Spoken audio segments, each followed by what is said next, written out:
ایک نوجوان کو اپنی کمپنی میں اچھی سیلری ملی۔ اس کی خواہش تھی کہ میں کسی دن اپنے ماں باپ کے ساتھ سیر کو جاؤں۔ اس نے اپنے ماں باپ کو کئی بار باہر کھانے کی پیشکش کی، لیکن والدین ہر بار کسی نہ کسی بہانے سے منع کر دیتے۔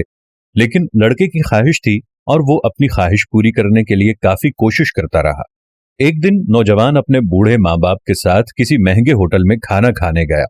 ماں باپ کے لاکھ منع کرنے کے باوجود آج لڑکا انہیں اپنے ساتھ لے ہی آیا۔ والدین آخر والدین ہوتے ہیں، کب تک انکار کر سکتے تھے؟ آخر وہ بیٹے کے ساتھ چلے گئے۔ باپ کو راشے کی بیماری تھی، اس کا جسم ہر لمحے کپکپاہٹ میں رہتا تھا اور ضعیفہ ماں کو دونوں آنکھوں سے کم دکھائی دیتا تھا۔ یہ شخص اپنے بوڑھے ماں باپ کے ہمراہ جب ہوٹل میں داخل ہوا تو وہاں موجود امیر لوگوں نے سر سے پاؤں تک ان تینوں کو یوں عجیب و غریب نظروں سے دیکھا جیسے وہ غلطی سے وہاں آ گئے ہوں۔ کھانا کھانے کے لیے بیٹا اپنے دونوں ماں باپ کے درمیان بیٹھ گیا۔ وہ ایک نوالا اپنی ضعیفہ ماں کے منہ میں ڈالتا اور دوسرا نوالا بوڑھے باپ کے منہ میں۔ کھانے کے دوران کبھی کبھی راشے کی بیماری کے باعث باپ کا چہرہ ہل جاتا تو روٹی اور سالن کے ذرے باپ کے چہرے اور کپڑوں پر گر جاتے۔ اسی قسم کی حالت ماں کے ساتھ بھی تھی۔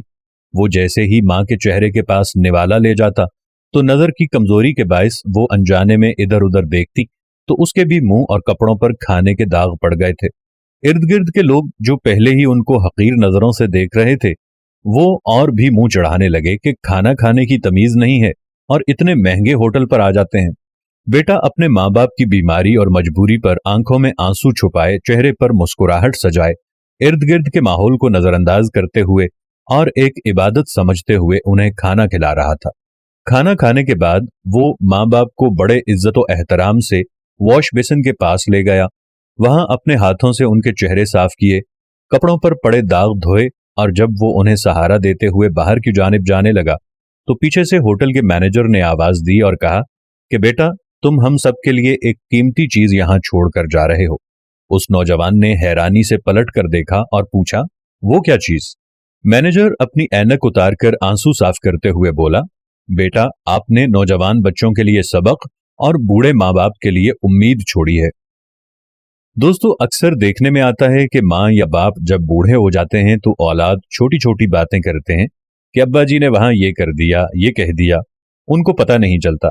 اس طرح کے فقرے اکثر سننے کو ملتے ہیں، لیکن یاد رکھیں یہ وقت جو ان پر آیا ہوا ہے کل ہمارے اوپر بھی آنا ہے۔ ماں باپ کی خدمت دنیا کی سب سے بڑی عبادت ہے۔ نبی کریم صلی اللہ علیہ وآلہ وسلم نے فرمایا، اگر میری ماں زندہ ہوتی اور میں عشاء کی نماز شروع کر چکا ہوتا، اس طرح میری ماں مجھے اپنے حجرے سے پکارتی، اے محمد، تو خدا کی قسم میں نماز چھوڑ کر ان کے پاس حاضر ہوتا اور ان کے قدموں سے لپٹ جاتا۔